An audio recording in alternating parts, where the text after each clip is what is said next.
Black Hollow, a village wrapped in a never-ending twilight, nestled at the bottom of a valley where the sun rarely dared to reach.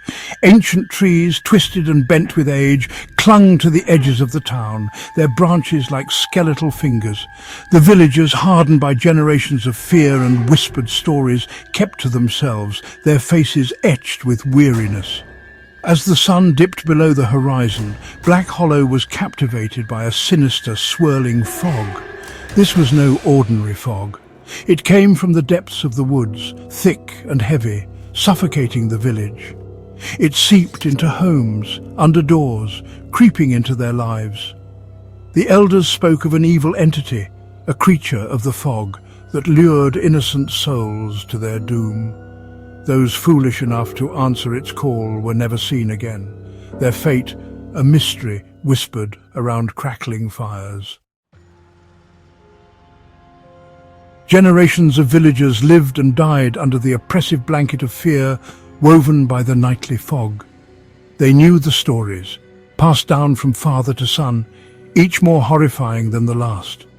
They spoke of loved ones lost, their names snatched from their lips by the insidious fog.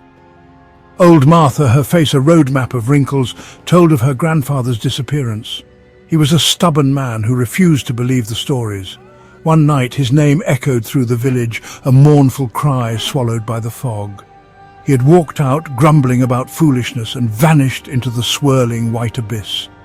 These stories, steeped in the weight of generations of fear, kept the villagers trapped by an enemy they couldn't see, couldn't fight, only fear.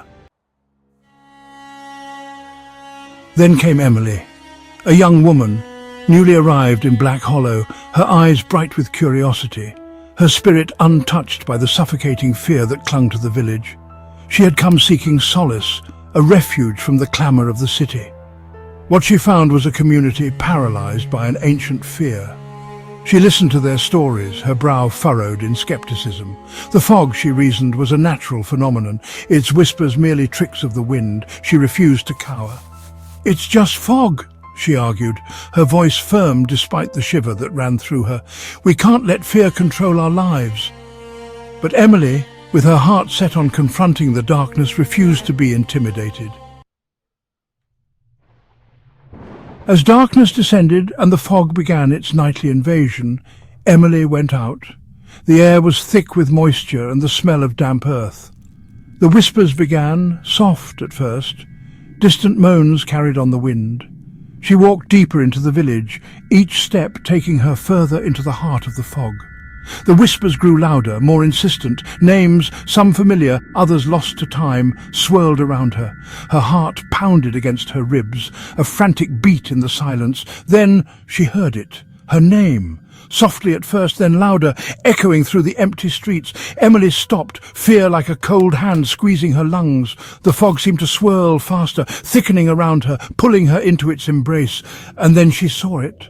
A figure, tall and slender, emerging from the swirling white. Its eyes, two glowing embers, stared at her, filled with an ancient hunger.